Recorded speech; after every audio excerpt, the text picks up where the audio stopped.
for some geekiness? Okay.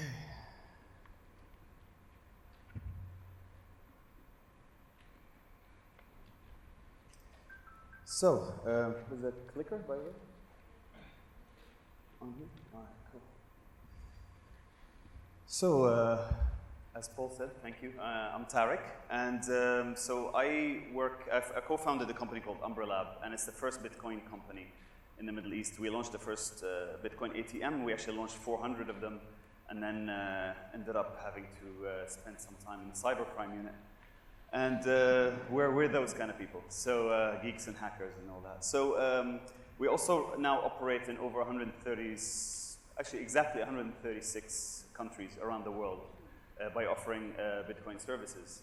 So I'm going to talk to you a little bit about communications and disruption. So basically, the communications industry started off by being run by the governments, and then the private sector took over, and innovation started happening a lot faster than it was before. But then people started to innovate and join the network by building solutions from their bedroom once the internet took over.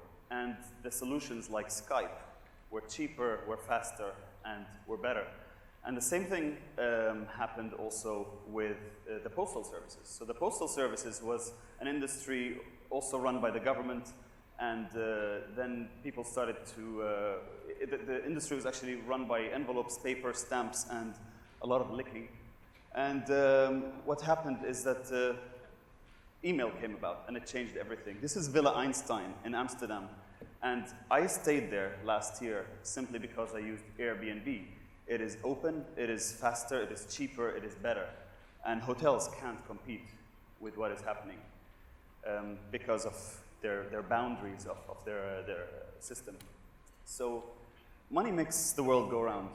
It's the single most important aspect of our life, and we work for it, we earn it, we spend it, we gamble with it, we build homes and families with it, but we go to war for it, we die for it. Yet no one has attempted to ever disrupt this industry. In fact, we've been working with the same financial system for the last 6,000 years, more or less. Depends where you come from. So, and at the moment, the last innovation actually happened in banking is in the 1940s with the invention of the credit card. But now there is a solution, and finally somebody is trying to disrupt this. And it is not controlled by people or banks. Let's take this Fort Knox. So Fort Knox is by far probably the most secure storage facility in the world. And to access the vault in Fort Knox, you need 2 keys. And the keys have to be open simultaneously, and there's an auditor keeping an eye on those 2 people operating those keys. So imagine if you have the same kind of technology and security in your own pocket, and it's called Bitcoin. Now, Bitcoin and the blockchain work hand in hand. Bitcoin is the currency, blockchain is the platform that runs it in the background. And similar to Fort Knox, you have 2 keys, your public key, which is your account number, your private key, which is your password. And it is, the regulator of it is the blockchain. It does it 6 times rather than as a minimum, and it can do it hundreds of thousands of times.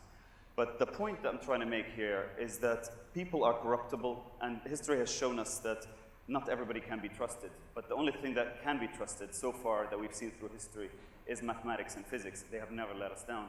And just like Roger Ver says, who's a big dude in the Bitcoin geek world, is that you can point as many guns as you want, as at 2 plus 2, it'll still be equal to 4. And this is a fact that nobody really can change. So what the point is of all of this is that Bitcoin is giving people the control of their own funds and giving them access to complex financial services all over the world without boundaries. The same way as email allowed people to send emails for free globally, and the same way as the internet allows you to publish your words onto the internet without using publishers. Bitcoin allows you to control your own money and finances. So of course, there's a lot of people who are trying to fight it, because if you're trying to cut out the middleman and say that there's a new financial system that is not bound by geographical borders, political interests, or interest rates, there's going to be a lot of people that are trying to fight it, as this is one of the latest ones that I'm pretty sure somebody's going to ask me about in a minute in the Q&A.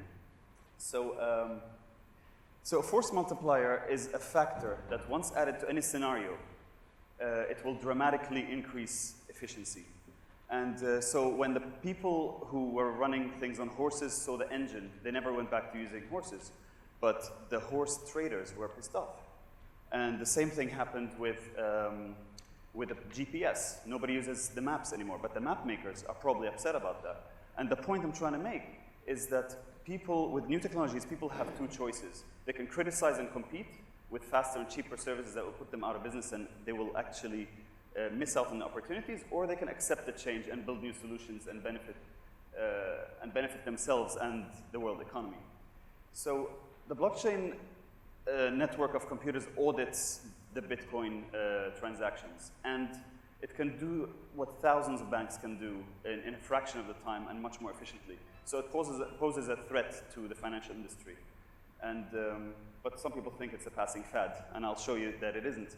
So since the beginning of time, being 2009 for Bitcoin, over 16,000 million user wallets have been created, and last year the average was 125,000 transactions per day. So we've actually passed 200,000 by the beginning of this year. There are over 140,000 businesses worldwide that accept Bitcoin as a form of payment, and I'm sure you've used a lot of these, I would say, at least. And, but not only that, it's not only businesses, and like my business as well, we have built solutions on top of the Bitcoin network, and we're operating around the world as well. But the UAE government has also set up the Blockchain Council. You might have read about this the last couple of days. So the Blockchain Council is a group of regulators and geeks like myself and other people in the industry that are trying to make an impact on new technology that happens, that's going to actually change everything we know about finance. But how are we going to do this in the Middle East? And the UAE is actually the first country to do this. So, and will it work? I think it will, purely because of its psychology. The reason is, all of these brands, what they have done is not have a better product. What they've done is they put the user in control. Airbnb doesn't have a single hotel room. And this is targeting an emotion that is in us, that we need to have control over what we do in our lives. And cutting out the middleman is one of the first ones. So I'd like you to think of Bitcoin not as an alternative to what we already know about finance. It enables something we haven't even considered, just like the internet has. And thank you.